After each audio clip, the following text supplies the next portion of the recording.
Hello friend, चलिए आप सभी लोग को विपुल स्टडी पॉइंट में स्वागत है। और आज आप लोग को साइंस पढ़ाएंगे, ठीक है। जो भी छूटा हुआ था उसको आप लोग को पढ़ाएंगे, ठीक है।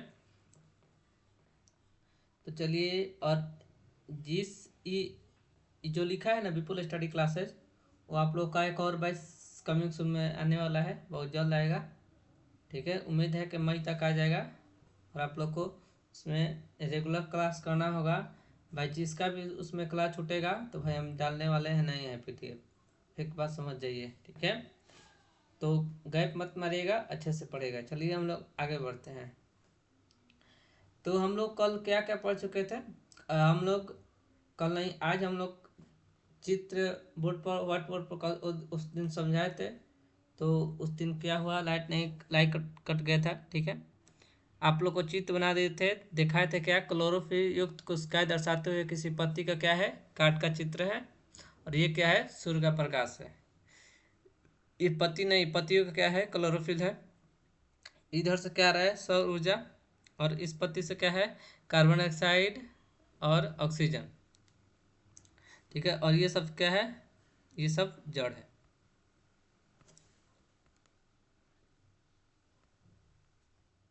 एक मिनट।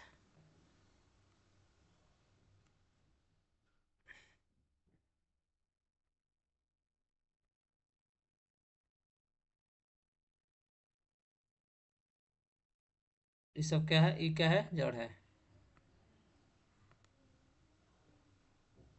समझ में आ गया? आगे बढ़िए। एक ही प्रकार के पादपों के दो गमले लीजिए। एक ही पादप को क्या लेना है, दो गमले लेना है। एक को अंधकार अथवा काले बॉक्स में कितने घंटे रखना है, 72 घंटे रखिए, तथा दूसरे को सूर्य के प्रकाश में रखिए। दूसरे का एक को क्या, एक को काला अथवा अंधकार में यानी कि काले बॉक्स में रखना है 72 घंटा। और एक को कैसे रखना है, एक को सूर्य के प्रकाश में रखना है, ठीक है। दोनों पादप की पत्तियों में आयोडीन परीक्षण उसी प्रकार कीजिए। दोनों पत्ती का करना है, आयोडीन का परीक्षण करना है उसी प्रकार कीजिए कि जैसे अपने कक्षा 6 में किया था। जैसे अपने कितने क्लास में किया था, 6 क्लास में किया था। अपने अवलोकनों को नोट कीजिए। अब उस दिन गमले को जिस अपने अंधकार में रखा था, कोमा 3 से 4 दिन के लिए सूर्य के प्रकाश में रख दीजिए, तथा पुनः इसकी पत्ती फिर आयोडीन परीक्षण कीजिए। अपने परीक्षण अपनी नोटबुक में लिखें। आपने गीली दीवारों पर तालाब अथवा ठहरे हुए जलाशय में हरे और पंखी काई जैसे पादप देखे होंगे। देखिए, पानी में रहता है ना काई, ये काले काले रंग का, ठीक है, उसको कहते हैं काई। ये सामान्यतः कुछ जीवों में विधि के कारण बनते हैं, जिन्हें हम लोग क्या बोलते हैं, हम लोग बोलते हैं क्या, शैवाल।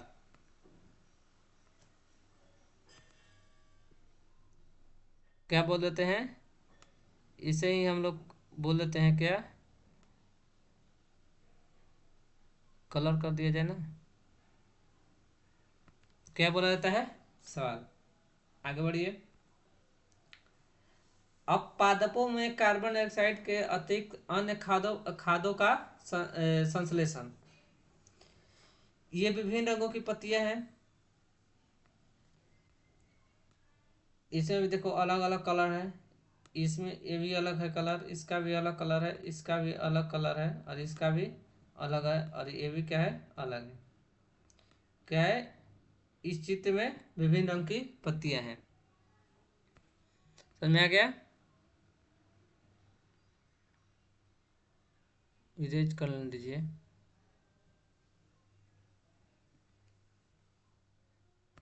आगे बढ़िए। पादपों में कार्बोहाइड्रेट, पादपों में कार्बोहाइड्रेट के अतिरिक्त अन्य खादों का संश्लेषण। समझ में आ गया? अभी अपने पढ़ा कि प्रकाश संश्लेषण प्रक्रम द्वारा पादप पौधे, ब्रैकेट में पौधे, कार्बोहाइड्रेट का संश्लेषण करते हैं। क्या करते हैं, कार्बोहाइड्रेट का संश्लेषण करते हैं। कौन, पादप। कैसे, प्रकाश संश्लेषण के द्वारा।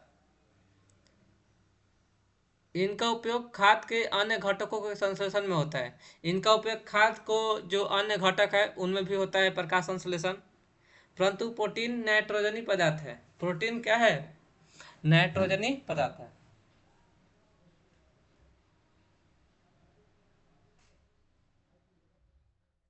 इतनी बात क्लियर समझ में आ गई? ठीक है, आगे बढ़ा जाए। जिसमें कार्बन, ऑक्सीजन एवं हाइड्रोजन के अतिरिक्त नाइट्रोजन भी होती है। क्या होती है? जिसमें कार्बन कार्बन भी होता है, ऑक्सीजन भी होता है, और हाइड्रोजन के क्या होता है? अतिरिक्त नाइट्रोजन भी होते हैं। पादप को नाइट्रोजन कहाँ से, अब क्वेश्चन ये उठता है कि पादप को नाइट्रोजन कहाँ से प्राप्त होती है? क्वेश्चन उठ गया। आगे बढ़िए, यहाँ तक कोई इशू नहीं है? बढ़िए। अब हम लोग पादपों में पोषण की अन्य विधियाँ, हम लोग अब जानेंगे अन्य विधियाँ। कुछ पादप पौधे ऐसे भी हैं जिनमें क्लोरोफिल नहीं पाया जाता, वे भोजन संश्लेषित नहीं कर सकते, वे कैसे जीवित रहते हैं? कुछ पादप ऐसे होते हैं जिनमें क्लोरोफिल नहीं पाया जाता है, और दूसरा, वे भोजन संश्लेषित नहीं कर सकते हैं, और वे कैसे जीवित रहते हैं, तथा वे पोषक किस प्रकार प्राप्त करते हैं, मतलब जो पोषण है वो किस प्रकार प्राप्त करते हैं। मनुष्य एवं अन्य प्राणियों में तरह ये पादप भी अपने भोजन के लिए अन्य पादपों द्वारा निर्मित खाद्य पर निर्भर रहते हैं। जैसे हम लोग मनुष्य हैं, ठीक है, तो हम लोग खाने के लिए दूसरों पर आश्रित रहते हैं, जैसे सहवाग था वह दूसरों पर आश्रित रहते हैं, मनुष्य भी हो गया। ये पादप भी अपने पोषण के लिए अन्य पादपों पर क्या रहते हैं? खाद्य पर निर्भर रहते हैं, जिसे हम लोग क्या बोलते हैं? विषमपोषी प्रणाली का वे क्या कहलाते हैं? विषमपोषी प्रणाली का उपयोग करते हैं। चित्र देखिए 1.5 में, परपोषी पादप पर क्या है? अमरबेल है, बेल है ना, देख लीजिए है। आगे बढ़िए। क्या ये अपना भोजन उस पादप से प्राप्त करते हैं जिस पर ये आरोहित होते हैं? वह पादप परपोषी कहलाता है। वो पादप क्या कहलाता है? परपोषी। जिस पर ये आरोहित रहते हैं, मतलब आश्रित रहते हैं, वे पादप क्या कहलाते हैं? परपोषी। क्योंकि अमरबेल जैसे पादप परपोषी के अमूल्य पोषकों से क्या होते हैं? वंचित होते हैं, अतः इन्हें हम लोग क्या बोलते हैं? परजीवी भी बोलते हैं। यहाँ तक किन्हीं को प्रॉब्लम? ठीक है, अब पढ़ेंगे मितजीवी। इसके बाद लास्ट चैप्टर है 2, उसके बाद हम लोग का द हो जाएगा। यहाँ से भी हम ऑब्जेक्टिव उठाएंगे प्रश्न, तो आप लोग को डराने की कोई बात नहीं है। यहाँ आपने बाजार में छत्रक मशरूम बिकते देखे होंगे। मशरूम उजला उजला होता है, वो देखे होंगे। वर्षा के दिनों में वृक्षों की सड़ी गली टुटिया टहनियाँ अथवा तनों की अछाल पर छाते के समान संरचनाओं से गुच्छे भी आपने देखे होंगे। आइए देखें कि हम लोग जीवन यापन हेतु इन्हें किस प्रकार के पोषकों की आवश्यकता होती है और वे उन्हें कहाँ से प्राप्त होती है। अवशोषण करते हैं इस प्रकार पोषण प्रणाली को जिसमें जीव किसी मृत एवं विघटित जैविक पदार्थों से पोषक तत्व प्राप्त करते हैं, मितजीवी पोषण कहलाते हैं। क्या कहलाते हैं बच्चों? मितजीवी पोषण कहलाते हैं। मितजीवी पोषण प्रणाली का उपयोग करने वाले जीव मितजीवी कहलाते हैं। मितजीवी पोषण प्रणाली करने वाले उपयोग करने वाले जीव को क्या बोलते हैं? मितजीवी कहते हैं। लास्ट टॉपिक है, मृदा में पोषकों की पुनः आपूर्ति किस प्रकार की जाती है, किस प्रकार होती है। मृदा को इन पोषक तत्वों से समृद्ध करने के लिए भूमि में उर्वरक तथा खाद मिलाने की आवश्यकता होती है। यदि हमें पादप के पोषण की आवश्यकता के बारे में ज्ञान हो तो हम न केवल पादपों को उगा सकते हैं बल्कि उन्हें हम लोग स्वस्थ भी रख सकते हैं। इतनी बात क्लियर समझ में आई? पादपों को प्रोटीन बनाने के लिए सामान्यतः नाइट्रोजन की अधिक आवश्यकता होती है। फसल कटाई के बाद मृदा में नाइट्रोजन की कमी हो जाती है। यद्यपि वायु में नाइट्रोजन गैस प्रचुर मात्रा में उपलब्ध होती है। वायु में क्या होती है? नाइट्रोजन गैस की जो प्रचुर मात्रा है वो क्या होती है? उपलब्ध होती है वायु में। परंतु पादप इसका उपयोग इस प्रकार करने में असमर्थ होते हैं। जो पादप इसका उपयोग है वायु का, वो क्या होते हैं? असमर्थ हो जाते हैं। जैसे वे कार्बन डाइऑक्साइड का उपयोग करते हैं। पादप क्या करते हैं? पादप किस चीज़ का उपयोग करते हैं? कार्बन डाइऑक्साइड का। बातें क्लियर यहाँ तक समझ आई बच्चों? आगे लास्ट है। कुछ जीवाणु जो राइजोबियम कहलाते हैं वायुमंडलीय नाइट्रोजन को विलय विलय पदार्थों के क्या होते हैं परिवर्तित कर देते हैं, परंतु राइजोबियम अपना भोजन स्वर नहीं बना सकते हैं। राइजोबियम जो है वो क्या करते हैं, वे स्वर अपना भोजन नहीं बनाते हैं। ठीक है, ये चना, मटर, मूंग, सेम तथा अन्य फलीदार पादपों की जुड़ी जड़ों में रहते हैं। कैसे रहते हैं, जड़ों में रहते हैं, तथा इन्हें नाइट्रोजन में क्या होती है, नाइट्रोजन की क्या होती है आपूर्ति कर, नाइट्रोजन क्या करते हैं, आपूर्ति करते हैं। यहाँ तक किन्हीं को प्रॉब्लम आगे। इस अध्याय में हम लोगों ने क्या पढ़ा कि अधिकतर पादप स्वपोषी होते हैं। अधिकतर पादप क्या होते हैं, स्वपोषी होते हैं। बहुत कम ही पादप अन्य पोषण प्रणाली अपनाते हैं, जैसे कि परजीवी और एवं मित्रजीवी। परजीवी एवं मित्रजीवी दूसरे पादप पर पोषण प्राप्त करते हैं। याद रखिएगा हमेशा कि परजीवी एवं मित्रजीवी जो क्या होते हैं, हमेशा दूसरे पादप से पोषण क्या करते हैं, प्रदान करते हैं।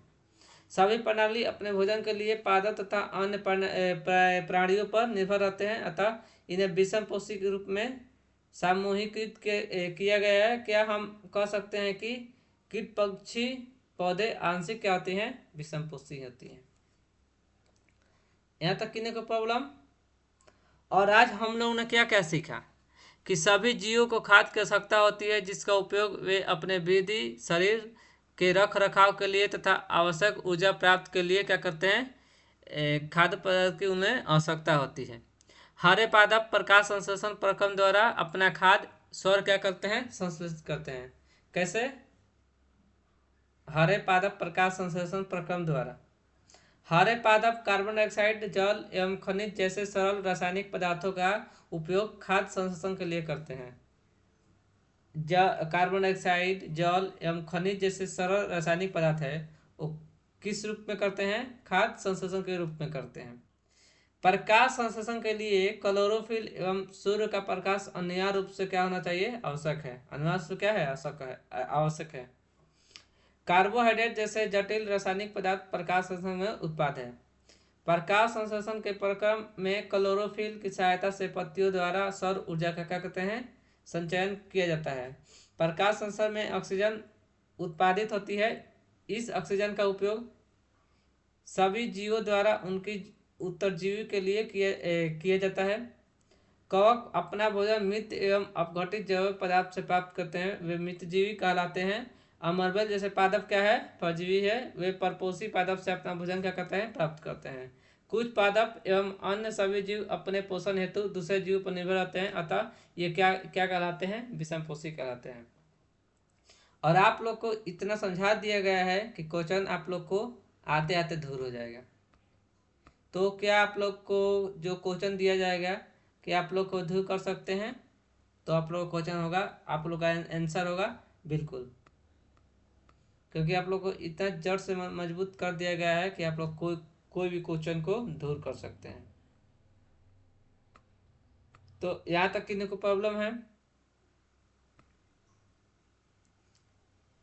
ठीक है। और आप लोग यहाँ तक का हम लोग PDF भी विदा कर देंगे, ठीक है।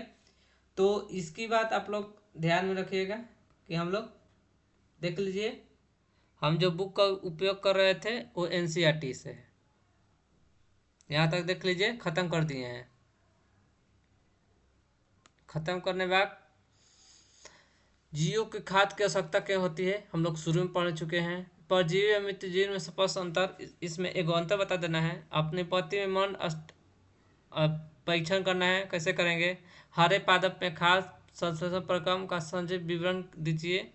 किस प्रवाह चित्र की सहायता से दर्शाए कि पादप भोजन को क्या है, मूलभूत स्रोत है। अब ये तो आप सभी लोग बना सकते हैं इस क्वेश्चन को। देखते हैं क्वेश्चन को कैसे कैसे हम लोग सॉल्व करेंगे।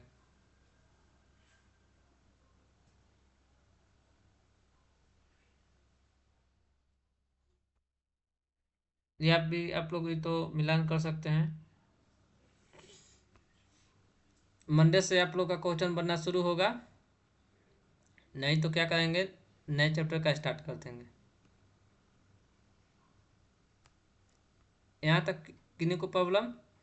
तो रखते हैं आज के लिए इतना ही। मिलेंगे हम लोग नेक्स्ट वीडियो में मंडे को। और आप लोग जितना पढ़ाया गया है शुरू से लेकर अंत तक, जितना पढ़ाया गया है आप लोग रिवीजन कर लीजिएगा। कभी भी इसका टेस्ट हो सकता है, लेकिन हम बता नहीं सकते हैं कब होगा। तो आज के लिए इतना ही। मिलेंगे हम लोग नेक्स्ट वीडियो में। तब तक बहुत बहुत धन्यवाद सभी लोग को। Thank you.